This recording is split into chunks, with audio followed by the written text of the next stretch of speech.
But I know another interesting thing was the British, in 1921, they pulled their troops out of Russia after invading.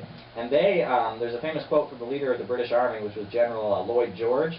And he said that if we don't stop fighting these Soviets in St. Petersburg, we'll soon be fighting Soviets in London. Meaning that the workers were so tired of taking up arms against the Soviet state that it was time to have peace in Britain, so that there wasn't a revolt as well. And I mean, in the U.S., not as dumb as he looks. Right. In the U.S., right after the Bolshevik Revolution, there was one of the biggest strikes, even to this day. It was 365,000 workers out on strike in the Great Steel Strike of 1919 in the U.S. It was led by William Z. Foster, who at the time was an anarchist. He did not become a communist until many years later, or a couple years later, I guess. But and that was the Great Steel Strike, and the country was shut down by the steel workers all over the country striking. All over the world, the implications were felt. In the U.S., Woodrow Wilson was president. There were the infamous Palmer raids, as they talk about, in which Palmer, who was the head of the Department of Justice, rounded up thousands of people in one night. Anyone who was not born in the U.S. and was accused, not even but if you had a leaflet in your house from a socialist organization, that was enough proof. Accused of being a Bolshevik, then you were ejected from the country, and they put you on a boat and they sent you to the Soviet Union, even if you've never been there in your entire life. I know the famous anarchist Emma Goldman was deported in one night, along with thousands of other people. They were just put onto boats and kicked out of there. The Palmer raids, yeah. And that's where the FBI got its start. The FBI was attacking political activists and solidarity activists and anti-war activists today.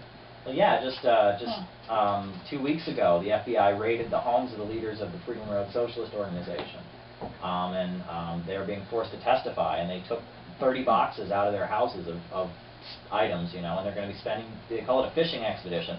So they go into someone's house and they spend years finding every name, writing it down, where's this person, so they can, it's the same machinery of oppression. And actually J. Edgar Hoover, who became later the director of the FBI in the 60s, he got his start, he was a librarian in the Library of Congress. He was just kind of a low-ranking official. I think he had a relation to the Hoover who eventually became president.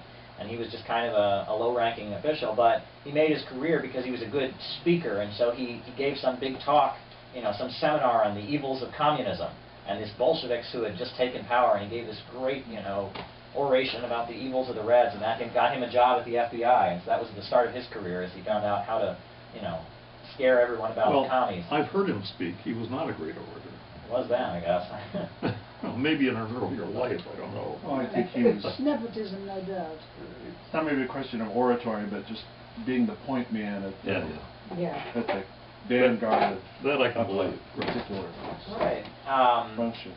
And that was the first Red Scare, they called it. And here in Cleveland, there was an issue because there was a march on May 1st here in Public Square. And it was led by the socialists and the anarchists and what eventually became the Communist Party, which was led by Ruthenberg, who was a leader of the Communist Party here from Cleveland. And they had a peaceful march on May 1st. And the Victory Loan Agency, which was that's war bonds, the people who were in charge of selling war bonds, were outraged that he had the Soviet flag and the American flag on either side of the march. And they walked up to the parade and they said, "You've got to pick one or the other. You can't be American and be a communist." And so, because they refused to take down one flag or the other, a fight ensued, and 2 people were killed. And that was in Public Square. And I actually did some research about it because it was interesting because at the time, the fear, they whipped up anti-immigrant feelings. Surprise! And they said that the communists and the socialists and the anarchists, they were foreigners. They weren't American, and they'd come from Eastern Europe to bring their poison to the United States. And one person who was killed in the march, they said he was a labor leader associated with the Socialist Party. And then the other name in the thing, it said, it had his name, and it said he was Hungarian. As if he didn't, and then the press talks about, not a single American-born person had been arrested in the riots downtown, as if that was proof that, the Bolsheviks had come in. And you see the letters people wrote to the editor, there was all this talk that the Bolsheviks were redistributing wives and children along with private property. Wow.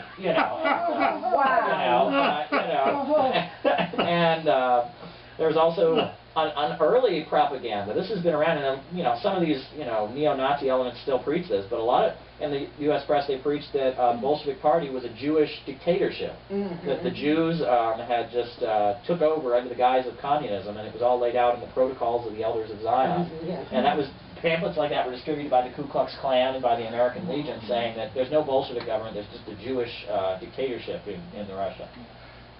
Well, I was going to say about Charles Ruthenberg, who was a leader of the Socialist Party here in Cleveland during World War I, and he was put on trial much as Eugene V. Debs was put on trial in Canton for speaking out against the war and in favor of building,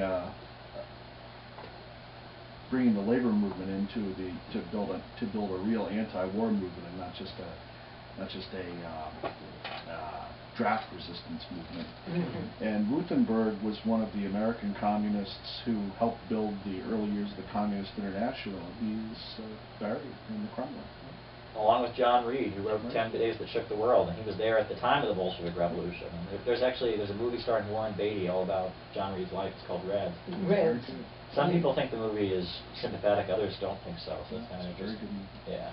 But Cleveland was one of the centers of the Communist Party, of solidarity with the early Soviet Republic. And, are we going to have a little discussion? Yeah. I mean, feel free. Because the one thing we were talking about was this question of dual power, that the labor movement, the soldiers, they elect their own representatives and have their own kind of power base, as opposed to the power base of the capitalists before the revolution. It's a very unstable situation, and things can shift, but in the end, it's resolved one way or another. And I know it's not just something that was peculiar to Russia, because if anyone knows about the history of the Cuban Revolution began as a democratic, anti-colonial revolution. But the different classes that were in that revolutionary coalition, the power shifted over time as the masses were mobilized, and finally it took the socialist road for a real independence of Cuba.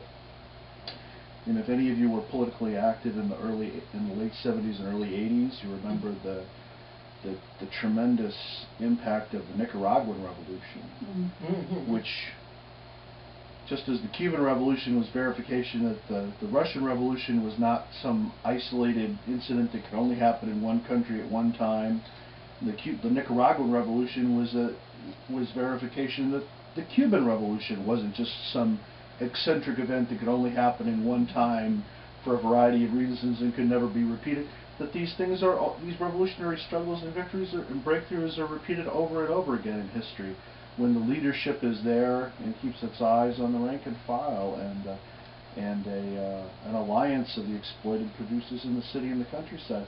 But in Nicaragua, after a decade of struggle,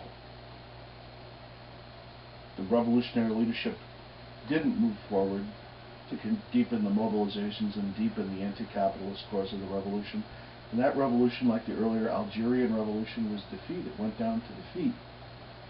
But they all had in common mobilization of the masses, workplace, peasantry, land to the peasants, not nationalizing the land, but saying, burn your lease, burn your mortgage, you own it, you produce on it, it's yours in perpetuity. And that's why there are tens of thousands of private farmers in Cuba today because of that. They're not government employees, they own that land, they've got the deed, they've got it on the wall in their house. And well, the Iranian Revolution too was one of those that had these two loci of power, one being the bourgeoisie and the other being the workers. Right. And that's something we see today in Venezuela too. In Venezuela today, there's still this duality, this contradiction has not been resolved in Venezuela yet today. And there are a lot of other countries where steps forward and steps back are being taken. But these are not the National Party revolt in India, that's been going on since 1967. But you know, the key thing in every situation is they all have these common features, the councils, the Soviets, land of the peasants, and they all have something else in common too. The rights for the women, the rights of oppressed nationalities, The indigenous people. the indigenous peoples, Yeah. the redress of historic grievances.